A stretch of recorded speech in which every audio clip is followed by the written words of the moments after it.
Hello. This is the West Binge. That's what we decided to call it, right? Yeah. Am I introducing it, or did I just happen to speak Yeah, no, first? go. Yeah, You just happen to speak first. You're the most experienced. I think. I don't know about that. Is Matt more experienced? I have some TV experience. I was on a Did you TV show really? for 2 years. Oh, you were. Yeah, we Yeah, don't have to get too much into that. No, but, tell me about that. Was it the West Wing? Oh, well. No, it wasn't the West Wing. It was a health and awareness kids show for 2 years, but I was a co-host. So that was kind of fun. That is so cool. Did that when I was in high school. But yeah, episode 2. Yeah. Post. I'm Chris. One of those people is Matt, and the other is Drew. I'm Matt. And I'm Drew. No. I'm not a Drew. I'm Matt. And I'm Drew. And Chris already said his name at the start, so maybe.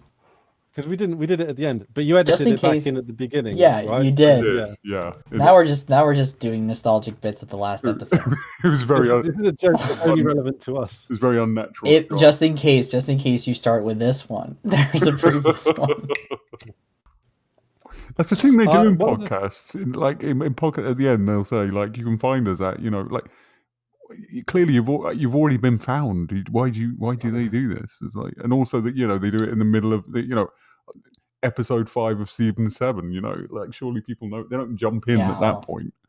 Well, some people might be listening with their friends or something and I'll finish that later. I don't know. It's possible, have you ever? I feel like if they're interested enough, they'll listen to it. It's like you don't need to. Have you ever jumped in the middle of a podcast rather than at the start of If I was scrubbing through it and I was looking for something specific, no, I mean like when I've already listened, a brand new one, like episode 30 rather than episode 1. If you listen, sometimes that's how I like. If my friends introduce one to me and then I want to go back and listen to it and start from the beginning, that happens sometimes. Current event, yeah, that's true. Like Linux newsy shows. Sometimes I'll even take a break. I won't listen to it for a month and then I'll come back after a month. Yeah, because a lot of them are just like, okay, I know your opinions for the month. They're only going to be, they're only going to come back in very. Some episodes are only relevant for a short amount of time, which is why you can jump in at any time, rather than do you know what? Podcasts that have a narrative in them. I say that. I have actually done. I listened to a podcast the other day where they watched what was it? There's a documentary about Hillary Clinton. Basically a hagiography of Hillary Clinton, and it was Chapo, I can't remember what they're called, but they very left wing, ripping the piss out. Chapo Trap House. Chapo Trap House. Yeah, very good, very funny. That's a tongue twister of a kind. I'm always up for ripping the piss out of the Clintons. Mm-hmm. Good thing there's a lot of different ways to listen to a including podcast. Of course, maybe the ones in the West Wing. The what? Sorry. This because I get big. Maybe. Do you? I was drawing into the West Wing. Maybe Let's do it. Because I get. You talked about this last. The Clinton-esque vibes of people in the West Wing. We talked about this last time. It's more like Clinton era politics. I think this is. I don't. Okay, I'm sorry about this. It's not going to go down well, but I'm going to say it anyway. I imagine this is like. The timelines don't line up, but I reckon Hillary Clinton would have loved this show as a kid. This would be the thing that makes her. It's the thing that makes her who she is politically. Yeah, I can see that. And also the brass in the soundtrack, it kind of hits, but I don't know for the right reasons. I like brass as a a brass section. I like the old man brass bands that you get, the village brass bands that you get. They're kind of nice. But that's what I associate them with, sleepy village fairs. Yeah. So when they play it on the West Wing, I'm thinking it's a bit wanky. Now I like a bit, Well, something I noticed this episode actually is the opening theme. I think it's just in the first season is very slow and very gentle, and in subsequent seasons it becomes much more strident and much more boom, faster and more strident. It's so hard to watch this and not think it's ironic. To me, this is almost feels like a piss take because it is so. It's so just before 9/11, just before everything that came with it, and even just before and even a little bit just before Obama really as well, because I feel like that kind of changed a lot of the discourse in a lot of ways as well. Like I mean, at the very least, it gave politics at that level some very searching questions that it needed to ask itself about race and identity. Yeah. So a lot of it, because it does feel very, this episode, I don't know if it's this episode in particular, and I think it might be, it feels very like white man-y, you know, very, it's that very Friends level of masculinity almost as well. Yep. Like not wrestling with the issues under the surface enough. There's a lot that's taken for granted. It's that optimistic 90s period again. You know, at the time, obviously, it read as optimistic and hopeful, and if only politics could be like this. And I agree with you. I think now it reads not quite, but like if you just tweaked it slightly, it reads as satire. It reads as a condemnation of everything that was wrong with politics. Yeah, yeah. But it's fascinating, especially the like. Almost, I'm finding it difficult to follow the plot because there are little bits that I pull out and I just massively extrapolate. I like John Spencer's character. Now, is this the first time we've seen him? No, Leo. He wasn't in the last one a great deal, but he was in. Yeah, you mean Leo, right? Okay. Yeah, Leo. Yeah.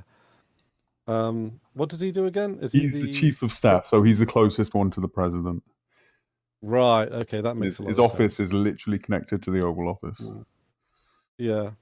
Well, that being said, of course, with Martin Sheen, Bartlett, that's a weird name because I get like it's like manlet, you know, Bartlett. It's like small. It's like against his name. That's a name with in America like historical. This is another reason why I find it interesting. Again, Hispanic actor playing not just a white dude, but a New England white dude who is the descendant of was it another Josiah Bartlett, a signatory of the Declaration of Independence? There was a Bartlett, and this Bartlett is a descendant of that Bartlett.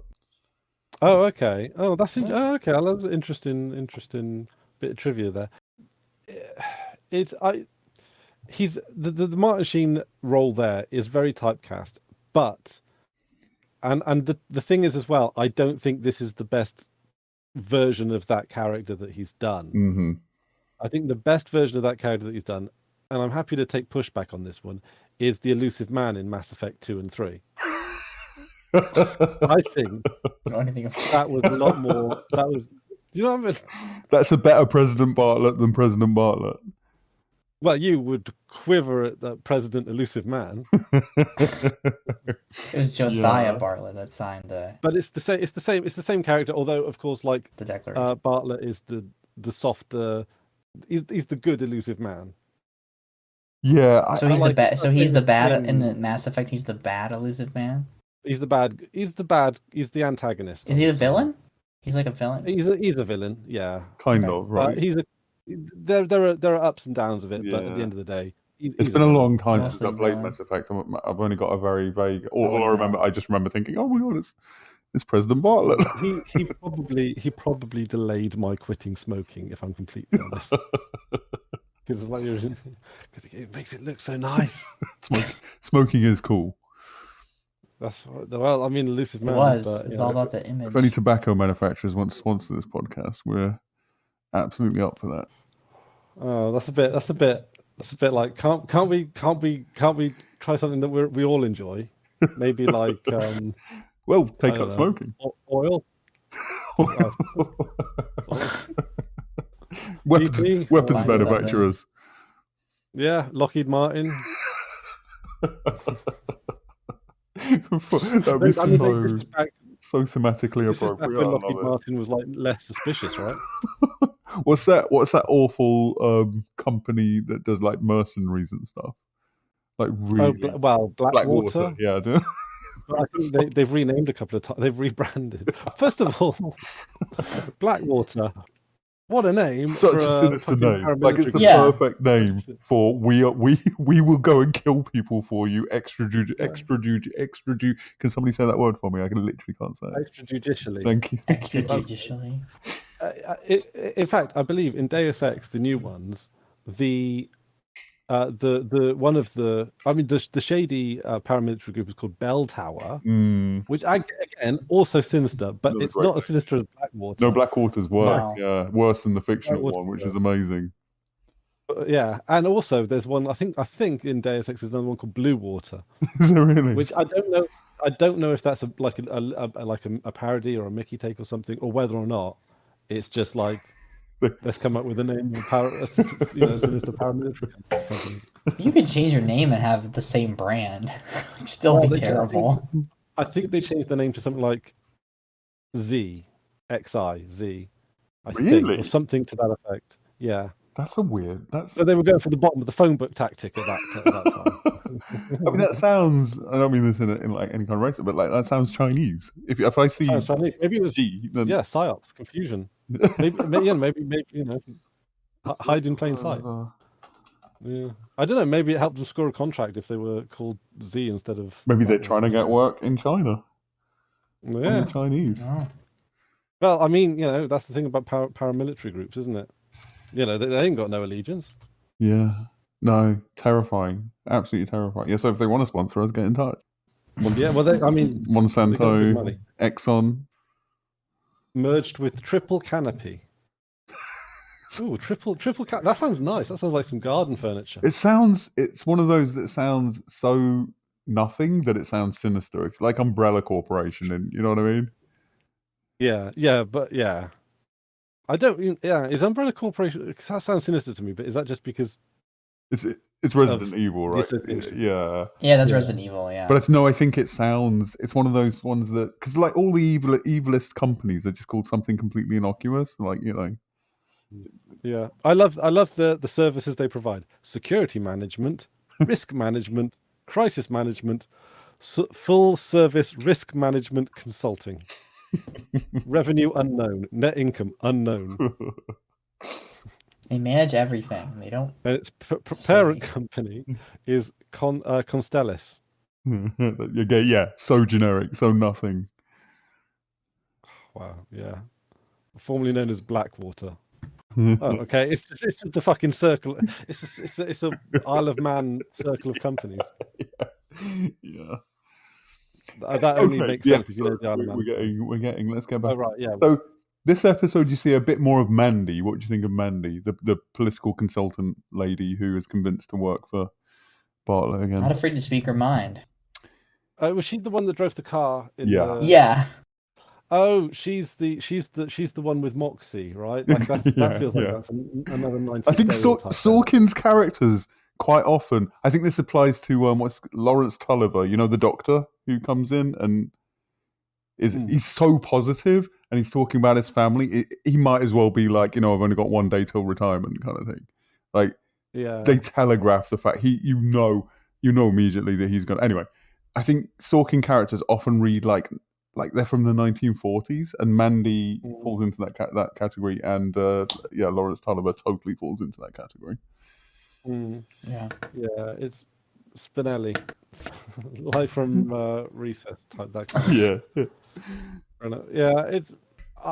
I don't know. I've yet to make up my mind. To be honest, I've yet to make up my mind on most of these characters. Did you like this better? Because you didn't like the pilot very much at all, did you? Nor the characters. Did you more positive about this, or? Probably. Yeah. I think a little bit with pilot was that it was a little bit more disorientating because you're still learning the characters, you're still all that kind of stuff. Get a little more insight this time. Yeah, I feel like once I get more familiar with the characters, I think I'll have a lot more stuff. I think this one's got more compared to the pilot. This one's got more. It's more of a narrative, and you've got some stakes. You know what's at stake, and you know who's moving for what. They're not this episode and the next episode kind of make a pair, really. And as I said last time, they're not my favorite episodes. I don't enjoy them hugely. They're too much about. Well, I mean, it gets telegraphed at the end, right? There's that bit where President Bartlett's like, I'm not a man who's comfortable with violence. I'm a peaceful man. I'm scared of the military. Blah blah blah. And then at the end, he's like, I'm going to wipe them off the face of the earth with God's own purity. Like that's too quick a turnaround. weren't very committed to these peaceful ideals. It didn't really take his first principle got abandoned immediately there. Is that a bit like a little bit like the end of the first episode actually, where he plays all nicey with the religious people and then he turns around and goes, "Get the fuck out of here." Yeah. Is that thing that he does? But that was more like he was saving the moment. This situation is more like he's matching what the other people did, not doing the opposite of what they did. Yeah, I think so. He's got this is his dark side coming out. I think this is another characteristic of Sorkin in particular, and again, liberals in general, in America in particular. Like they fucking love the military. Sorkin, it's clear throughout his writing. Like he respects, admires, supports the American military. They're a force. They make missteps now and then, but they're a force for good, which I find very hard to stomach. Yeah, I mean, a lot of this kind of stuff is sort of stuff with that naivety. I felt like that was just like Martin Bartlett's thing where he just does a quick U-turn on. I'm going to pretend to be really nice. Actually, I'm a bastard. No, he's erratic. This comes out, and there's a nice tension later on between Toby and the president. Toby feels that the president sometimes doesn't follow his better angels. He's sidetracked by his demons. He's very capricious, he chops and changes between things, but he's supposed to be more. I find his quick turnaround in this episode very strange. I think the turnaround in the first episode he's kind of that's all. He never loses control. He's being passive aggressive towards those right wing Christians. And then, like Matt said, he brings out he lulls them into a false sense of security, and then brings out the "fuck you, get out of my White House." Whereas this is like, I am a man of peace. Oh, you killed somebody I vaguely know. Bomb the fuck out of them. Carpet bomb them. Which this seems like he's less in control in this reaction. Maybe he felt like he was doing that with you, the audience. Well, maybe it feels more personal to him. He's just somebody that serves him and is close to him, and no, I get why he lost it, but it's a very quick moral 180, right? And it is also, the first person to die in this show is a black dude. Well done. I saw something online that said showing the picture of his family. Didn't prevent that from happening. That was a bit like. Look at the photo. There's a photo around. I'll tell you what. Actually, I think Toby is someone who I think I'm coming around to a little bit. I love Toby. I do love Toby. He strikes me as possible. I might completely be misreading this, but he strikes me as a little bit of the voice of reason. Expand on that, because I don't know. I get pragmatic vibes off of him. I don't want to say anything too concrete because I don't have any confidence in eyeing up these characters right now. I mean, we might. If I give you, I don't want to be spoilery, but my read on Toby, and tell me to shut up if I cross the spoilery border. But he's I think I said last week, he's the most morally centered of the characters. He will almost all of the time do what's right, and to a large extent, regardless of the cost. I think. Right. Okay. Yeah. In terms of Josh is the very pragmatic one, I would say. Josh and Leo. Josh. Oh right. Yeah. Do you think? Okay. Interesting. He was gloating a little bit, and he wanted all of the bagels. Yeah. Was it something about bringing him all the bagels in the land? Yeah, there are some moments like that. There's another moment that you're going to enjoy in the first season where Josh and what's Rob Lowe's character's called? Oh, Sam Seaborn. Josh and Sam, they're doing this thing, which is very of its time, where they're going, "Who the men?" And it's very embarrassing. Oh God, now. No! You might as well just go, "What's up?" Yeah. It's so. Yeah. I'm not sure about Sam Seaborn. In fact, to be fair, if you're not meant to like him as a character, I think they're doing a good job. Yeah, because he totally interrupts that whole situation for himself. He totally causes a whole thing. He's and then she changes her mind. Yeah. Yeah, he essentially he goes to her, he acts in a threatening way in her workplace essentially, and then threatens her again. Yeah, she tells him, I feel I'm scared and what I think I noted it down actually. What the word she used? You humiliated and scared me. Yeah, and he says, "I'm sorry, that's the way it's going to be." And then she's like, "Oh, okay, cool." She's like, "Whoa!" Yeah. He is very toxic in that scene. Yeah, he's and controlling and everything. And she even said, like, you could have just like walked away, and I basically wouldn't have existed after you. You know what I mean? Like, I think, to be fair, I think it shows a fundamental like disconnect from women that he's got, because it's like it's this idea that someone who works as a call girl cannot have any kind of like personal attraction. Like he seems to have failed to internalize that actually, like like she's not actually like she hasn't chosen it actually. Yeah, once he found out she was a call girl, that's all he could see, and I feel that I don't know if that's fair. I don't know if that's fair with him. I think, I mean, there's people keep saying to him, "Oh, you're trying to redeem her. You're trying to redeem her," and he is, which is dodgy. But like change her kind of. Yeah.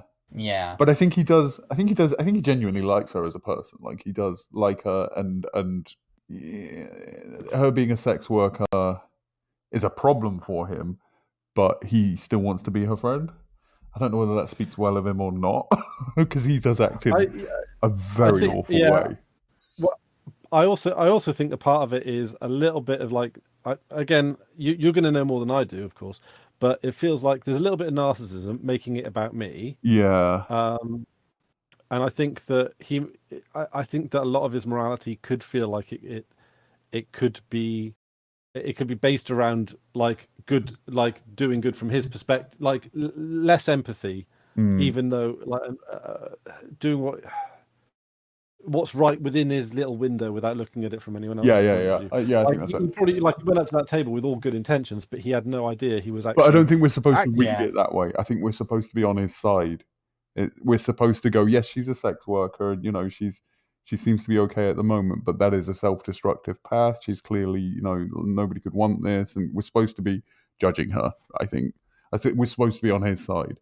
We're supposed to want to see her redeemed. I couldn't be on his side any less. No, of course, no. Are you sure? See, this is where the big disconnect between me and the show comes from. Is like, I would see if this was made today, I would think they were setting up Rob Lowe as a very obvious, like, dickhead. See, I read him that way, and I continue to read him that way. Stacey likes him, right? I think she said part of that is because he's very handsome, which is fair enough. But I mean, to be fair, I think it always feels like that's part of his character, that like he acts like a complete jackass, and crosses many lines, but like I don't think it's out of malice though. Like the biggest vibe I get from Sam is naivety. See, I get like self-centeredness. I think those two things can be related, right? Yeah. But like not necessarily malice, but also like if you're going to be that self-centered, isn't like essentially it's functionally malicious. Yeah, it's not any better. No. Yeah. I think that's a fair read. I think that's a fair read on. But then again, like if I'm in my head, I imagine him as a villain. So and like I think actually as a villain, or not a villain, but like what I mean, as a I don't know, problematic character, whatever. Like I'm kind of enjoying. I wish he was written as that. I think that the West Wing, again, I think this is very, very, very in common with Star Trek, particularly under Roddenberry. It is unrelentingly positive and unrelentingly hopeful and unrelentingly optimistic, and there are no like the characters, the main set of characters. They have little flaws, but none of them are ever written bad. And I wish they were from time to time. I wish some of them went down the wrong path. Oh, and I wish Sam. It never goes down the wrong path really far. Like deep malice. I wish Sorkin had been conscious of how he was writing Sam, and we were supposed to be not siding with him here. Because that would have been way more interesting. Yeah. But again, a different time. I'm going time pre 9/11. It's a different time. And I mean, in this case, like pre Me Too, I guess. I mean, in some cases though, like I was working this out. I don't know if this is true or whether or not the opposite is true. Is like, so what? Like a senior member of White House staff is like, it gets blown open, publicly known that he visits a call girl. How does that move the need? Like, would anyone care nowadays, or would we have cared more now, or would we have cared more then?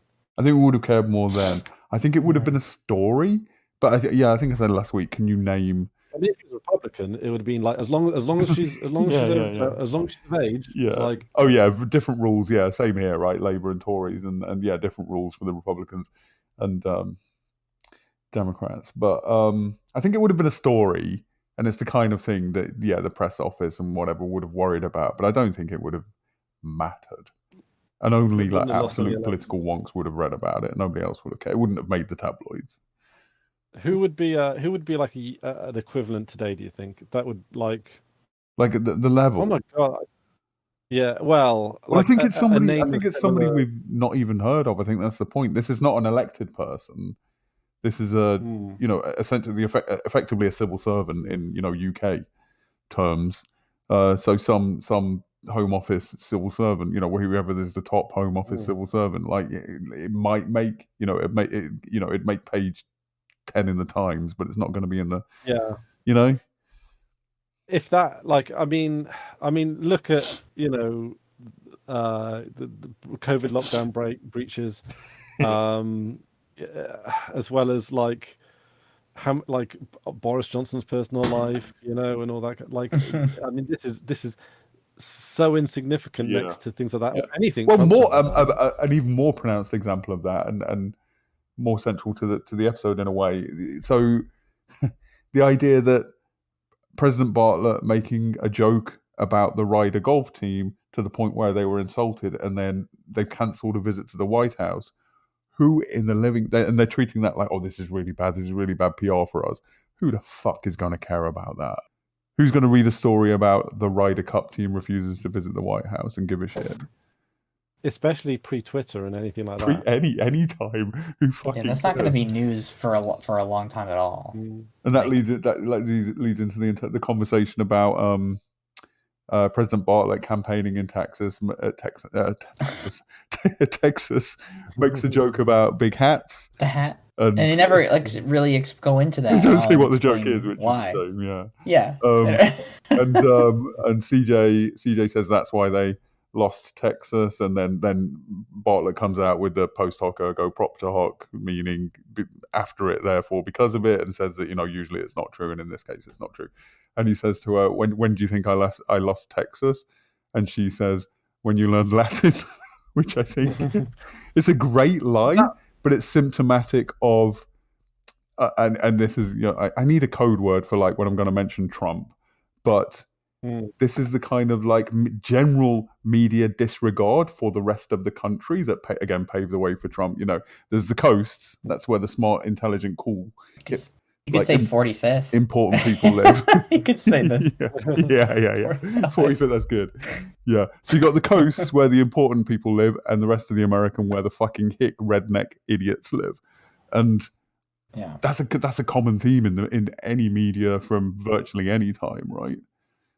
That's kind of like I thought that was a good line, but it was also, and this episode had it as well. I don't know if I'm getting used to it or they toned it down.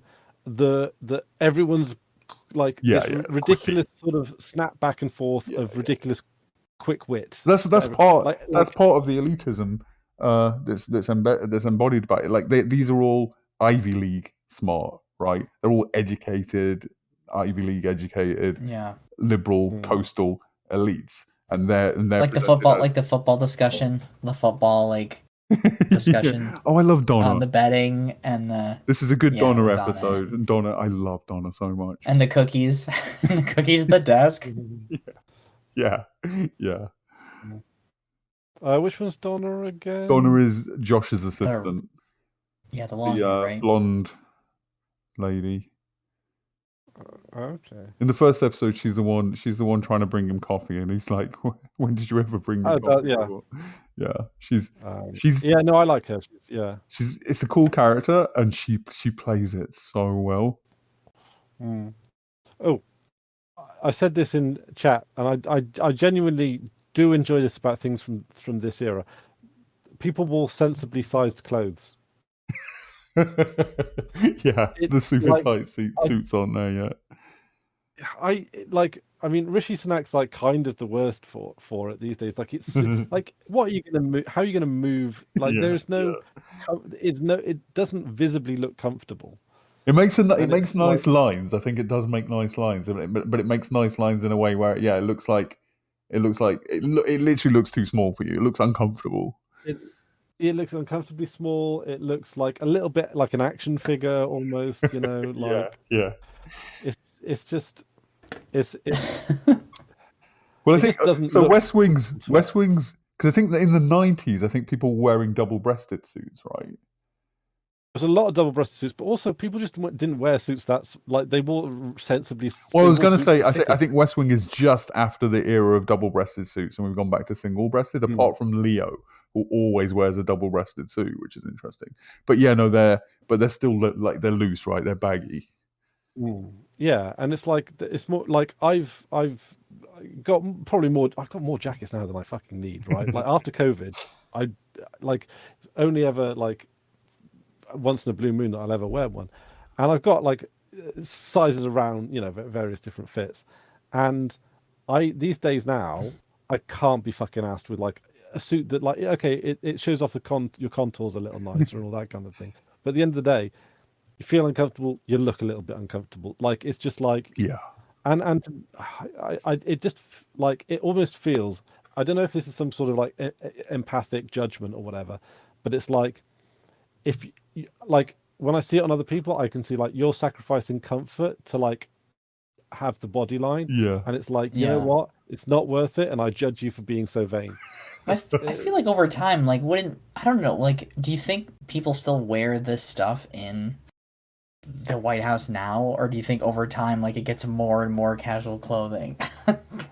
Like people stop being so uptight about. That's interesting. I think because I feel like in regular offices, my place does casual Friday. Like I feel like over time, that's such an American thing. The suits would go away. Yeah, right. Although it's a little bit like Chris at school. Did you have no uniform day once a year? Oh, of course. Yeah. You're bringing your little pound for Save the Children or whatever. Yeah. And I got to wear my Malcolm X t-shirt. Oh, of course you wore that, didn't you? I just wore regular shit. But yeah, I think there's definitely certain workplaces that are still formal, right? But I think tech has changed this. I think tech normalized wearing casual clothes to the office, right? So anything tech adjacent or trendy, like advertising agencies, you know, that kind of place, they started wearing casual clothes. Yeah, well, there was. I think COVID bumped it forward a little bit, and I also think like there's a lot nowadays of, and it might just be the general aura of societal cynicism, but like, I guess if it doesn't change things, then does anyone care? Like if the job gets done regardless. People, you know, I think people have a higher tolerance for like people aren't as superficial. I don't feel like I think people nowadays feel that, you know. I had a particular experience with that with years and years and years ago where I was living with my girlfriend and I were living with her parents for a while, and I was going for a job interview at a biscuit factory, and. My girlfriend's dad insisted that I wear a suit for it, and I was like, "This is literally a factory job, packing." I mean, good first impression, but well, is it, or is it like you don't? Or is it overdressing? Is it like over doing too much? But actually, so I went for the interview. I went for the interview, and I don't mean this in like an arrogant way, or whatever. But like the person interviewing me was sort of aware that I was a bit better educated than the general person applying for that job, and they were like, "Do you want to?" Because I was applying for a part-time job in the factory, and they said like, "Do you want a job in the offices, like a full-time job in the office, better pay, like blah." And I was like, "No, I really don't. I don't want to like that much time." And it went back and forth a little bit, and they got angry with me because it was like, it's a better job. Why won't you? And I was like, I just don't want to like, and they actually got angry with me and like kind of kicked me out. Oh wow!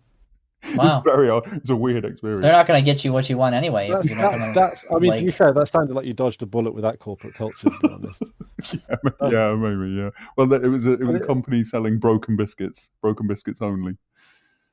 There was a biscuit factory in the town, and they took the broken biscuits, in crates and boxed them up and sold them to supermarkets. So, I mean, it's fine. Wow. There's nothing wrong with that as a business. But, yeah. No. Business ideas. It's not bad. You could probably. I mean, to be fair, if you got a good old TikTok going, of just biscuit based TikToks, you could just sell them to people by the ton on social media or something. Yeah. People would love, especially the cost of living crisis. I'll take a kilo of broken biscuits. Yeah. Tell you what, having a biscuit factory in the town, like at certain times of day when they were baking them, a whole town smells of biscuits. It's kind of amazing. Wow. It's like having a kitchen outside. In an area where there's a lot of farming, so several times a year, our town just smells of shit. Of the shits, though, right? Sheep shit actually smells quite pleasant, I would say. Cow shit is unpleasant, but then pig shit is a million miles above that, horrendous.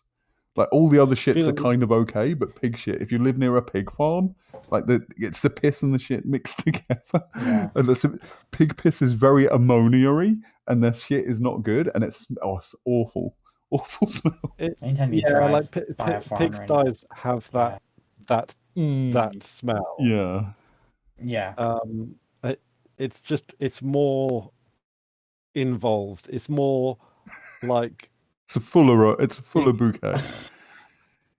More pungent. Yeah, it's pungent. It hits you harder. I worked on a pig farm for a while, and I don't know if it was just this breed of pigs or pigs in general, but they were very prone to anal prolapse. And part of your responsibility when you work on the pig farm is to poke their anuses back in when they fall out. Oh. I hope nobody's eating during that. With your finger or with a stick or just whatever. Oh, hopefully with a stick or something else. Well, a stick you risk damaging them because it's quite delicate. What if they invent some kind of tool for that though? If this is did you just pick up a stick? Yeah. They have something with a blunt end so it doesn't do damage. Is it I don't know? The space in the market, isn't that 3D print a pig anus? That's what isn't it? Can you imagine that? Imagine what did you guys think about on BBC at 7 or 8 o'clock? What did you think about Leo chewing Vice President Hoynes there? About the CJ trying to ask him the question? That tension's probably going to develop too, right? Yeah. We're going to see that flesh out. I think that's yeah. For me, in hindsight of what comes later, it absolutely makes sense. Yeah. The CJ's got an annoying habit of being pissed off at people for them wanting to do her job, which irritates me. But yeah, she goes, and I don't know why she covers up that Hoynes was clearly kind of plotting against them, and then Leo making that out to be a good thing that she covered up for him. That's all a bit weird. But the bit I particularly don't like is when Leo's talking to the vice president, and the vice president says, "Your pal in the Oval Office," and Leo says, "Are you referring to the president?" And he says, "Yes, I am." And he says, "Please refer to him as such," or something like that, right? And at that point, I'd be "Excuse me," I'd be like, "Fuck He's off, pal." Excuse me. I would walk out at that point. It's we all know each other. What the fuck are you talking about? That's a little bit it's wanking over titles and shit. Yeah. It's right-hand man protecting. He should be addressing him as. Yeah, I feel again, it's yet another thing that dates it. This is such a snapshot. I know it's every other. No, thing I think that's the thing. No, I think did I mention this last episode? But the reverence for the office in America, and the fact that you talked about, even after their period in office, the presidents are your Mr. or theoretically Mrs. President. Governors are Mr. Governor for the entire rest of their lives, and is that a thing? Yeah, Mr. Governor? Yep. It's odd. That's odd, right? I missed that one. I'm surprised. You imagine calling him? Are you sure? Can I Google that? I believe that is true. Mr. Governor.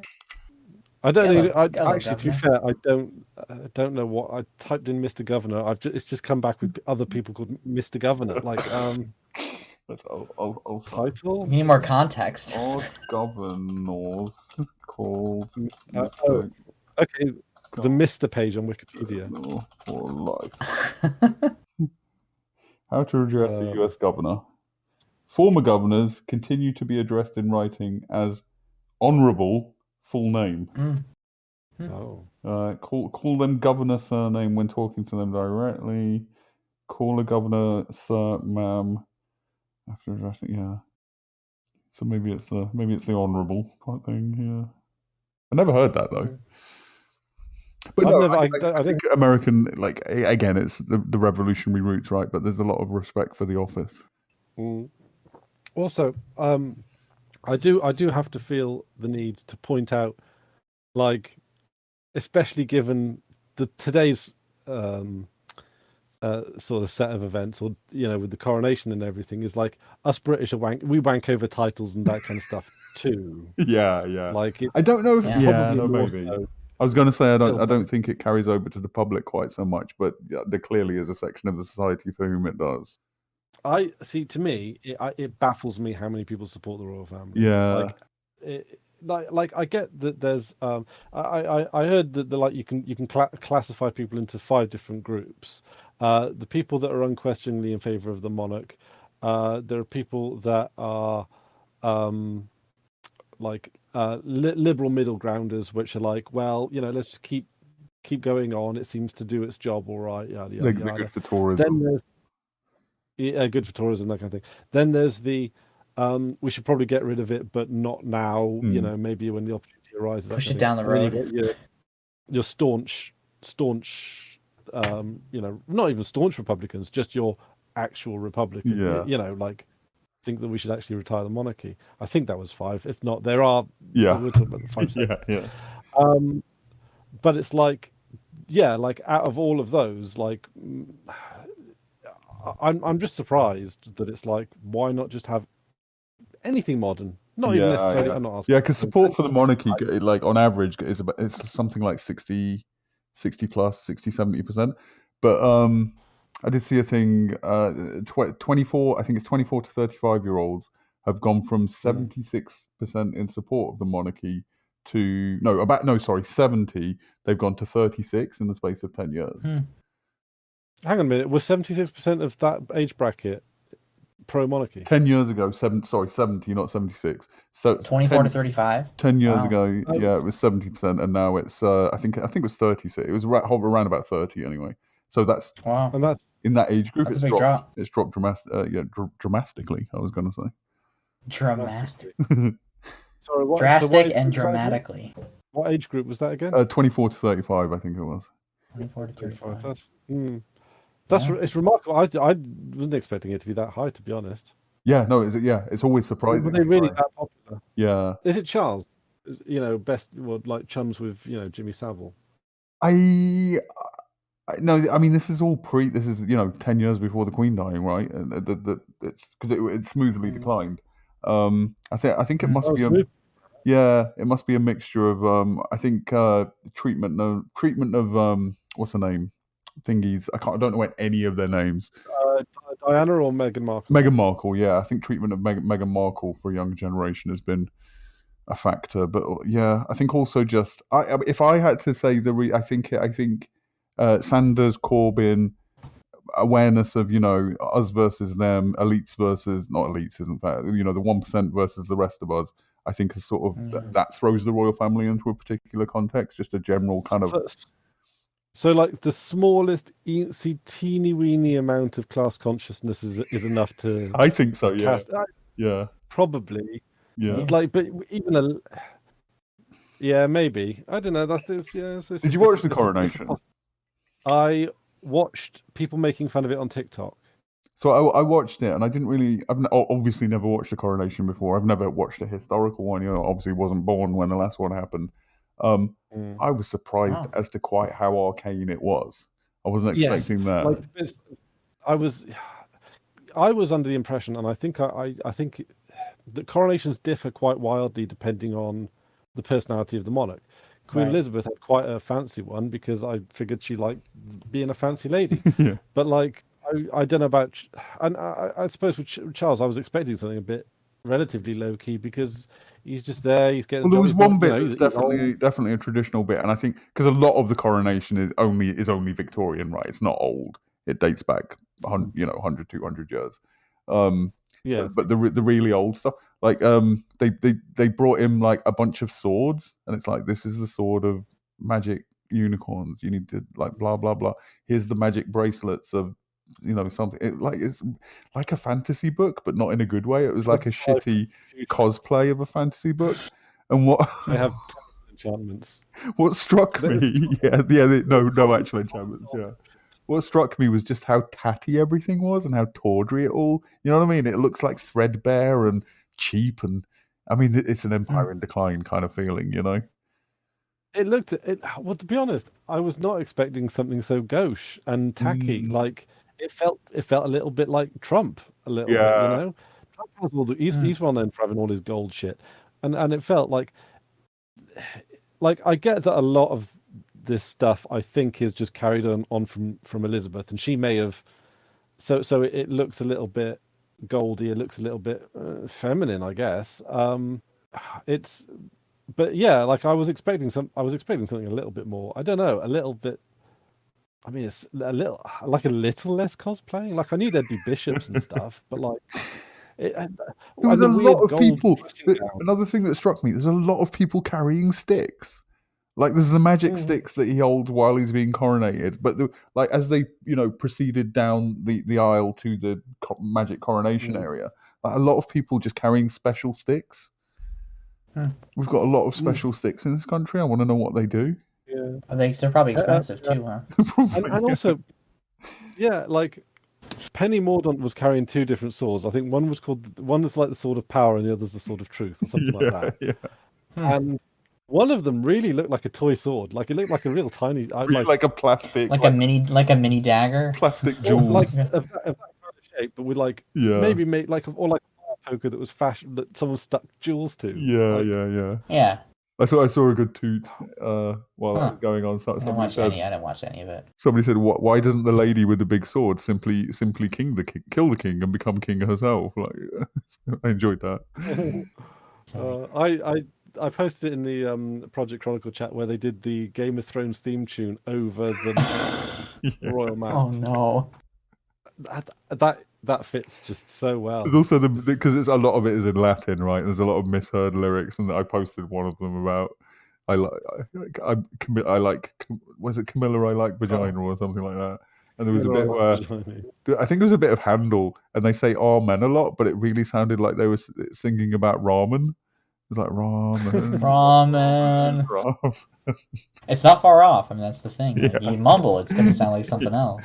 But there was also a little bit. So it's a mixture of like very old music, kind of old music, and then things that have been composed for this particular coronation. And one of them was fucking, and I sighed. One was Andrew Lloyd Webber, and that just like takes the tackiness up to like What was it? It was a composition for the coronation. It was awful as well. They weren't going to do Cats. They did. Yeah, they did Cats with the creepy CGI faces.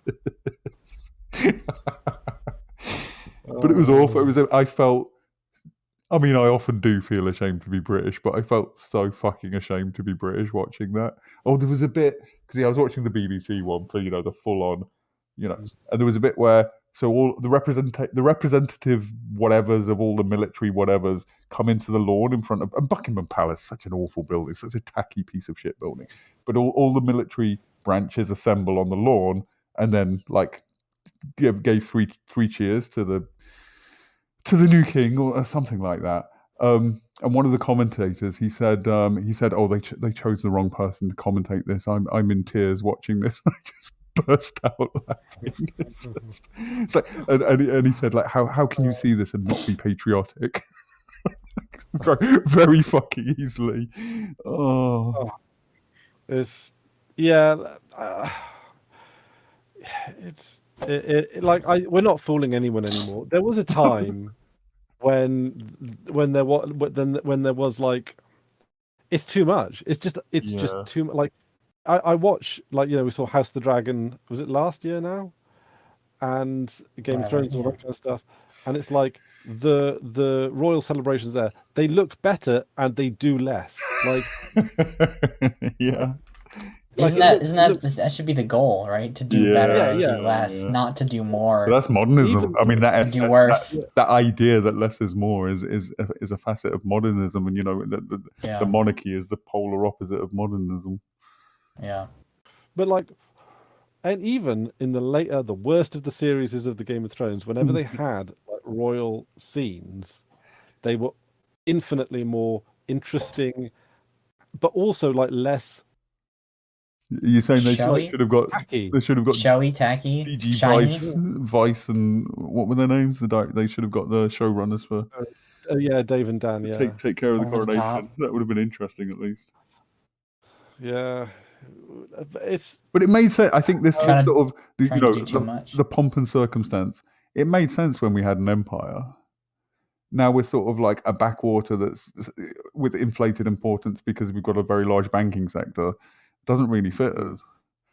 And we cling to the fucking pointless shit.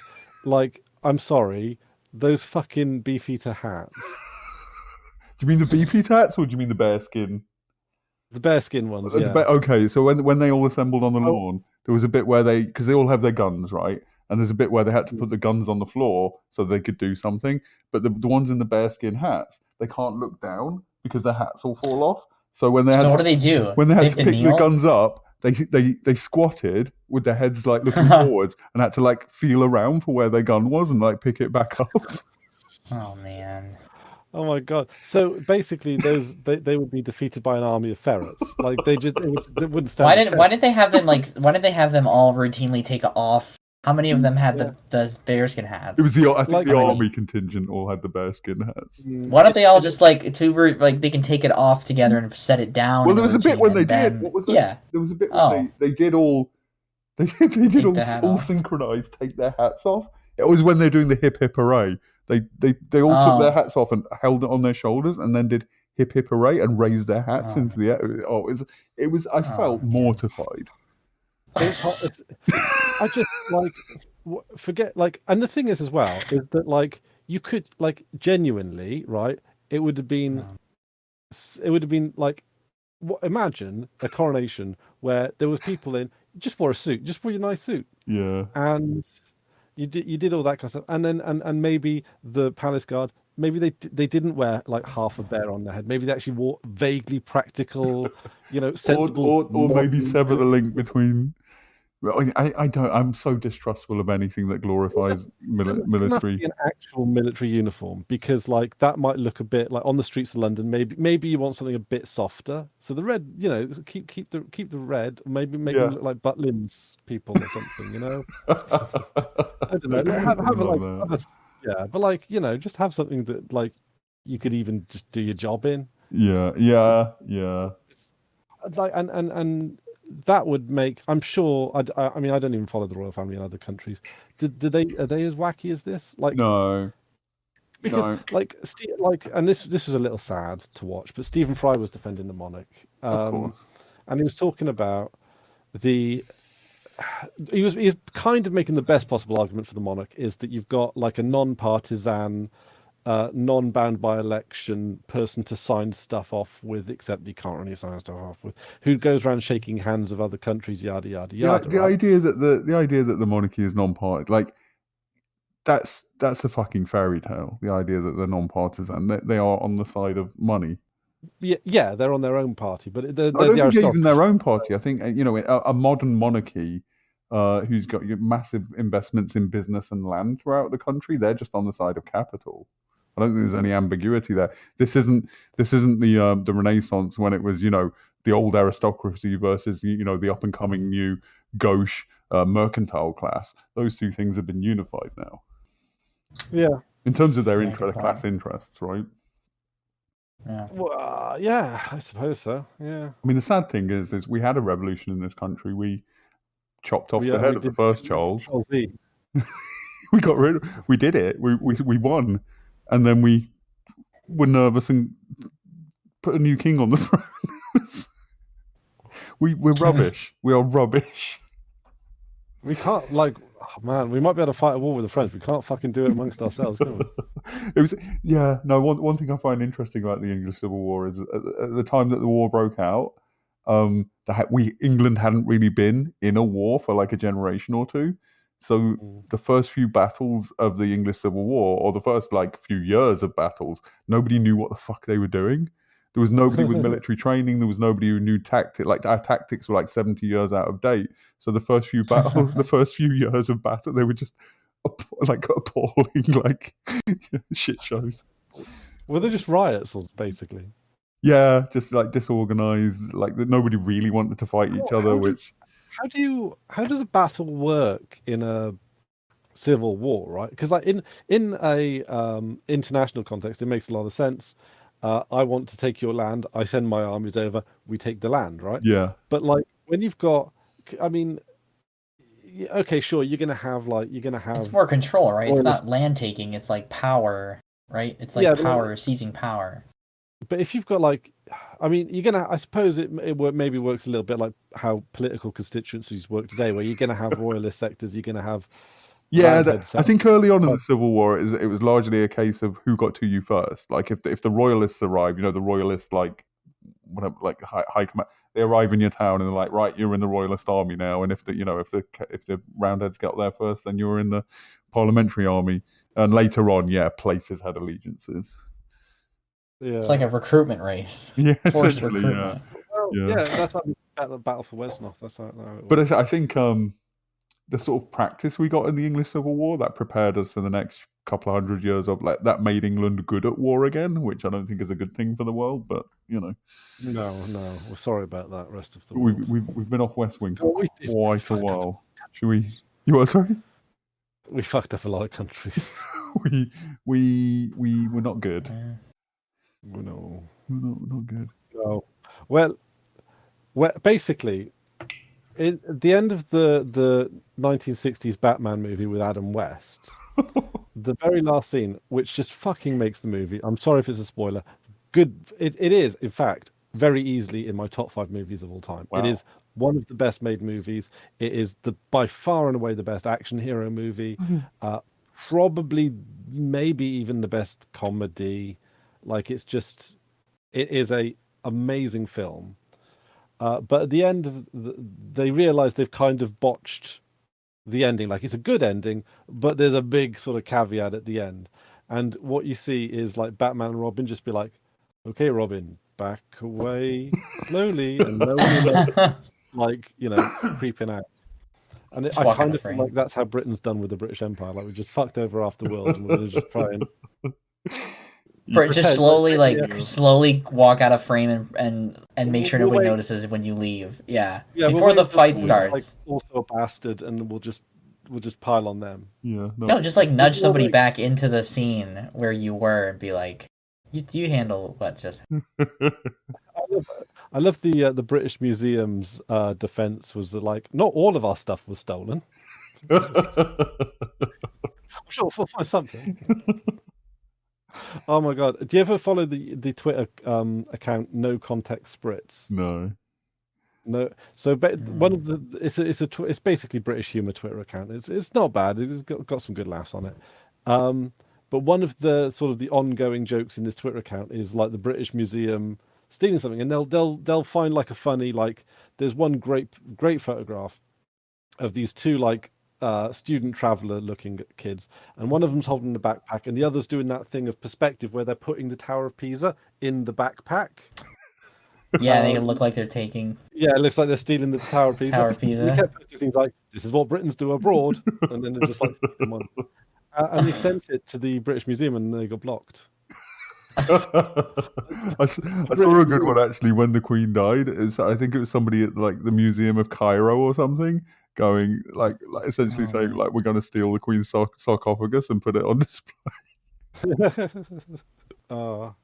Right, we've gotten off track, haven't we? What else? Speaking what of else about this imperialism? Episode? So yeah, Bartlett goes from "I'm not a military man" to "Let's bomb the Middle East," which par for the course for an American president, I guess.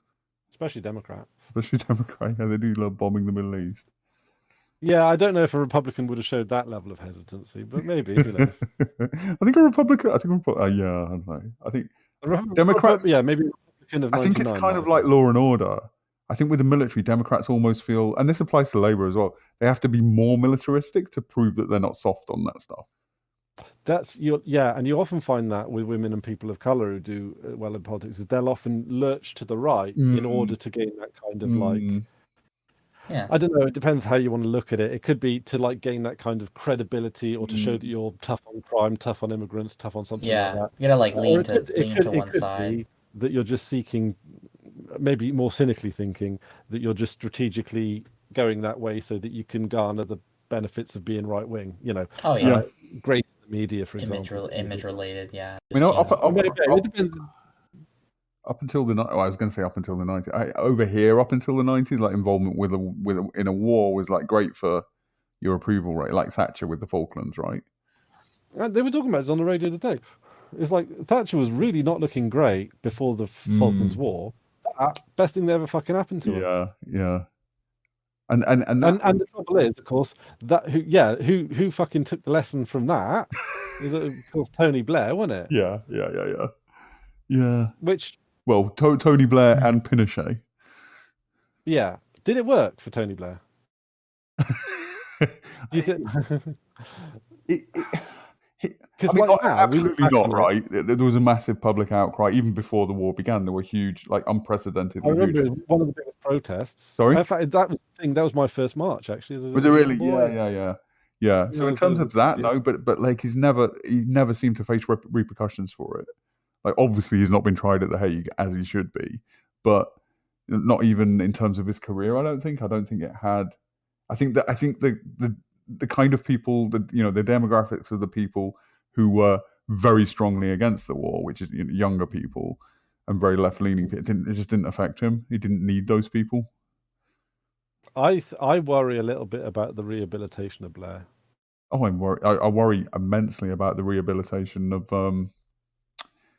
Spin Doctor Man. Oh, Boris Johnson? No. Blair's Spin Doctor, the one who was. Oh, Mandelson. Yeah, because not Mandelson.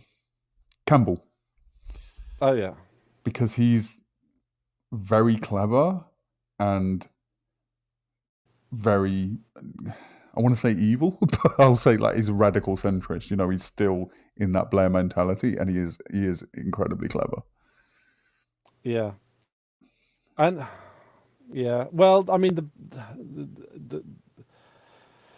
the trouble is, he's got I think he's got the number one podcast on Spotify in the UK or something like that. He's basically he's rehabilitated himself through essentially like he's doing a lot of like mental health stuff. He's been very candid about mental health and like how, and then but now he's like rebranded himself, or not rebranded himself, but like what's the word? Rehabilitated himself. He's now doing a news podcast, which will piggyback off the popularity of that, and he's going to spew his evil views to millions. That's kind of rebranding. Yeah. Yeah. Oh, he's talking with Rory Stewart in this. New tactics, same strategy. Yeah. Oh, he could have come up with a better name. Why do these celebrities that always do podcasts have the fucking worst names? What's it called? The Rest is Politics. Oh. But yeah, I mean, by all accounts, he was the one running policy during the Blair years. Like Blair, by all candid accounts of people near him, like Blair's a fucking idiot. And Campbell, and Campbell was, what's his name? Peter Hitchens has got like an anecdote where he like he said he met Blair one time, and they something they were talking about Brazil. And Blair was talking about visiting Brazil and how much he was liked in Brazil. And Peter Hitchens said, "Oh, you should learn Portuguese then." And Blair goes, "Why Portuguese?" Meaning he didn't realize he thought they spoke Brazilian or something. Like not a smart fella. I mean, I don't want to be like a snowflake enabler. But like, what? Like, to put the okay, but like, so I'm here's a cobbled together argument in the defense of it. All right, it's like your prime minister. Theoretically, a good like your good prime minister is like the thing they're going to be best at is the charisma stuff. You sure? Is Yeah. the speeches. No, I think the system. I think the system they come up with actually worked very well. Yeah, I think having it's almost like Blair as head of state doing the PR stuff, and then Campbell in the background doing the clever policy stuff. I just wish they weren't evil. That the evil is definitely a problem. Negative, yeah. Yeah, see, that's because in many ways that's a lot of what was interesting about Trump was that when he got elected, who's he going to surround himself with? The thing is, of course, establishment kind of got there for them in a big part, and they kind of had a bit of a field day with those tax cuts and the military spending and all that kind of stuff.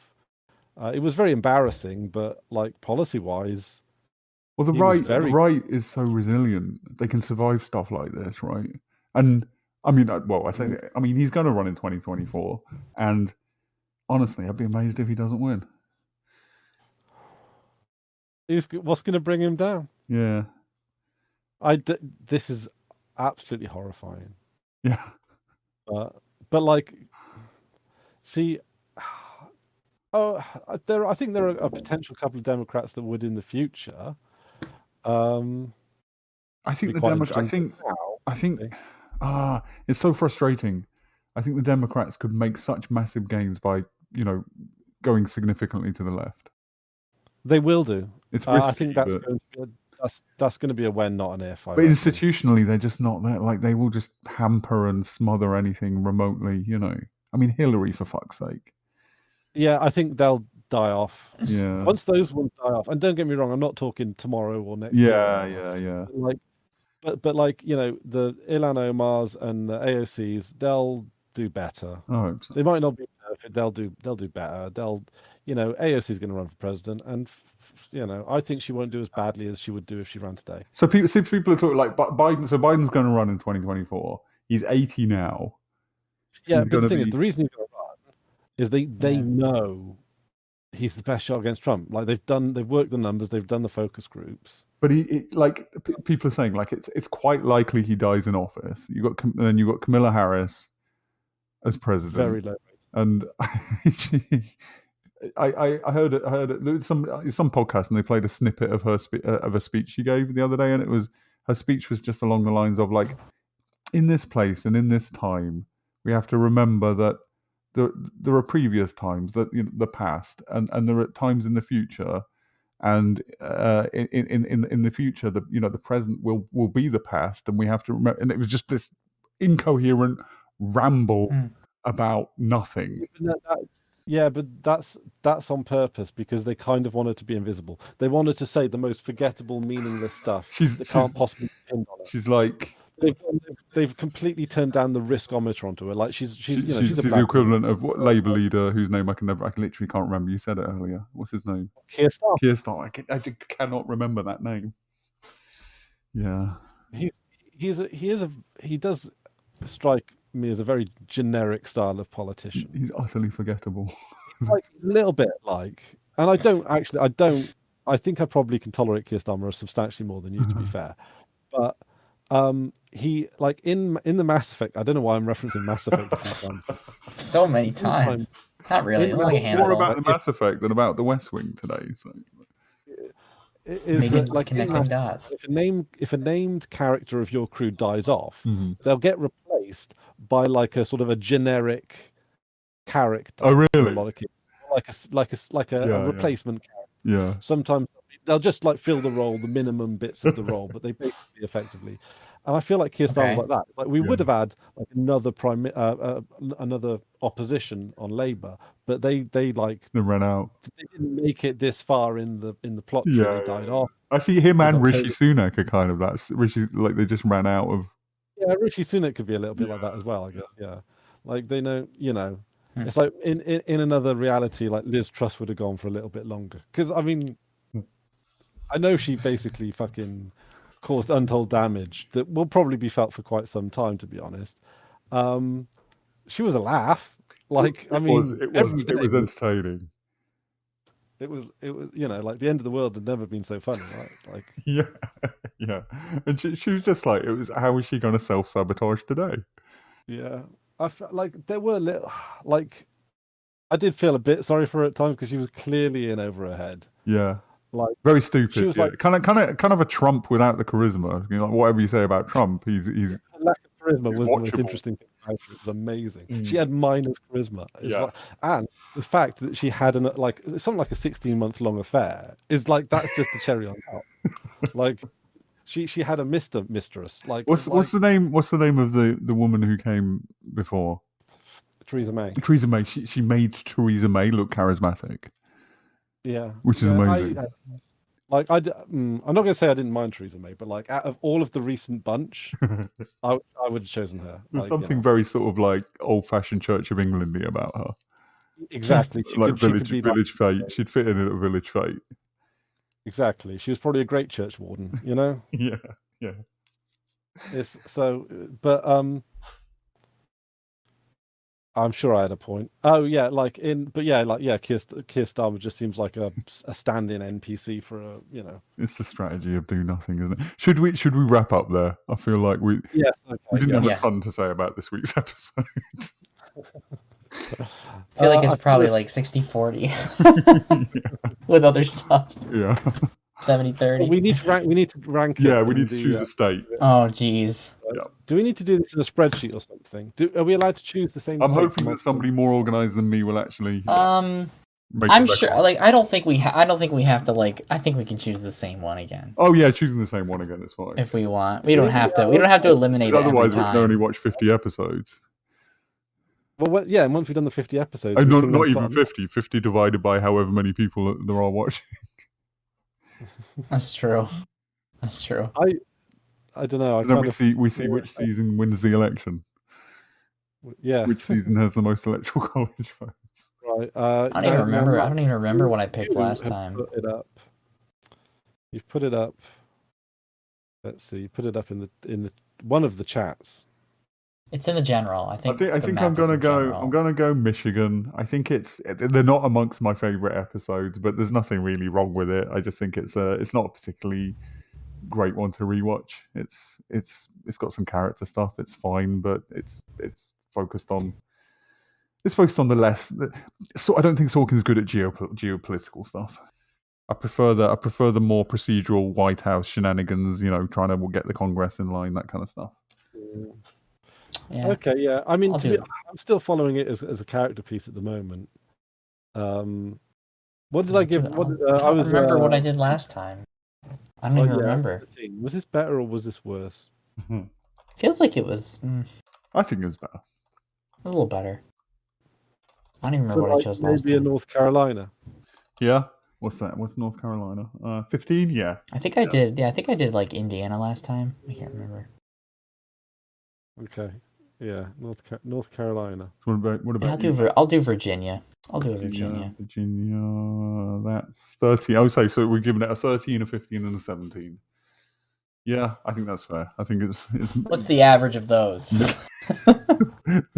like 14 and a half, something like that. Oh no, I gave it 17. Like that. It's probably about 15 then, right? 15, 16. Somewhere around. Something like that, maybe. Awesome. Okay. Thank you for listening to about the coronation. Well, it is what it is. I didn't watch it.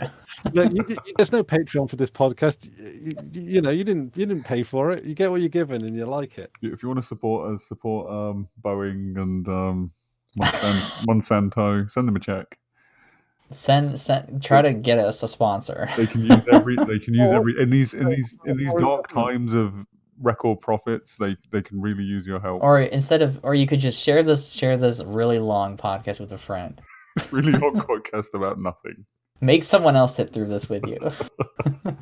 Okay, I'm going to end it. Goodbye. Goodbye.